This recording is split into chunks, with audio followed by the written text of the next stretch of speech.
What if Coin had gotten what she wished for? This is something that I've been thinking about a lot lately because I think that Peeta is kind of underrated in the Hunger Games fandom. Just saying. And the reason I'm thinking about it is because we know Coin wanted to have Peeta come out of the arena and not necessarily Katniss. She didn't care if she got Katniss. Yes, Katniss was the Mockingjay, but she was more useful to Coin and to District 13's leadership as a martyr. A martyr was an image and an idea that Plutarch could sell as somebody who gave it all for the rebellion, so you have to honor her sacrifice and go fight. And then Peeta, who we know at this point is already a little bit of a media darling, would have been a spokesperson for the rebellion to win people to their side. That's how Coin was thinking about it. And the thing is, it wouldn't have worked. It would not have played out that way. One, Katniss as a martyr, that girl does not go down without a fight. That girl would have gone out swinging and caused so much damage in the process. Like, yes, maybe she would have been a martyr, because no, without District 13 assistance, I think it is highly unlikely that she would have been able to escape the capital on her own or anything like that.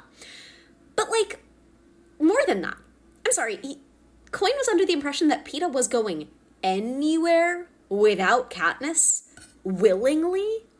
People are under the impression that Peeta would have been a spokesperson for an organization not interested in helping out his one true love. I think not.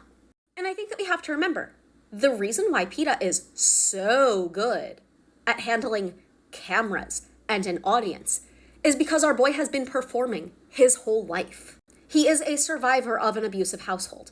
His mother? We see in that flashback what Peeta's mother was like when he was a kid. He has gotten used to telling stories and spinning tales and winning people over to his side because he's been doing it since he was a tiny little child. Add that to the fact that Katniss ended up as part of the rebellion because it was the way out that helped the most people around her.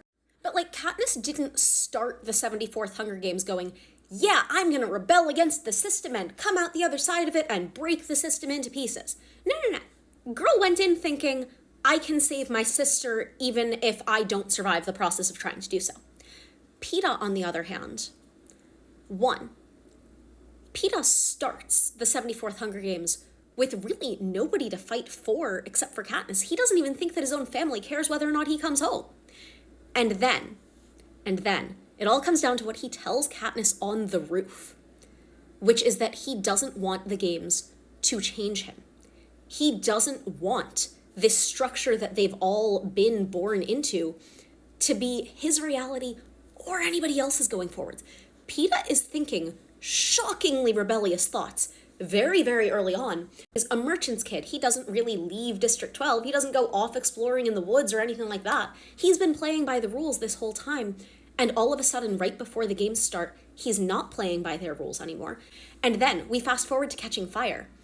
Katniss is not the only one who has a rebellious little moment by, hanging Seneca Crane in the training center.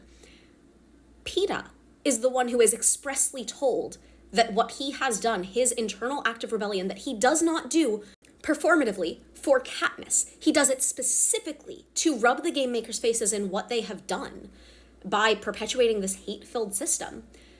He paints that picture of Rue surrounded by the flowers, a thing that he was not there himself to witness, by the way. He's only seen that in the recording of their games, which he's only watched the one time in the little interview post-games that they do with Caesar. And we are also shown that that scene is cut short. So he's basing this almost entirely off of what Katniss has told him. And he paints her on the ground in the training center, and Effie is the one who tells him, oh, Peeta, you can't do that. That kind of thinking is forbidden. And Haymitch turns and goes, yeah, I'm going to have to agree with Effie here. You really can't be messing around with this kind of thing. And that's once they know that there's a plan to break the 75th Games. Peeta was a more functional rebel in so many ways than Katniss was. And you would think that that's why Coin wants him on the side of the rebellion. But Peeta isn't Gale. Gale said, okay, here's a rebellion. I'm going to go be a helpful little soldier. I'm going to take some orders. Peeta's not good at following directions. Peeta's terrible at following directions. Every time that anybody has told Peeta to do something, unless he understood every single step of the reasoning for it and agreed with it, and it matched up with his internal sense of morals, he's done the exact opposite.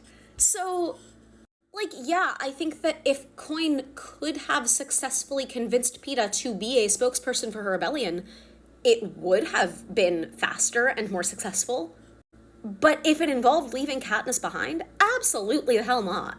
Like, I think it's a really interesting what if to explore. I'm just pretty sure that the only way it ends is in failure?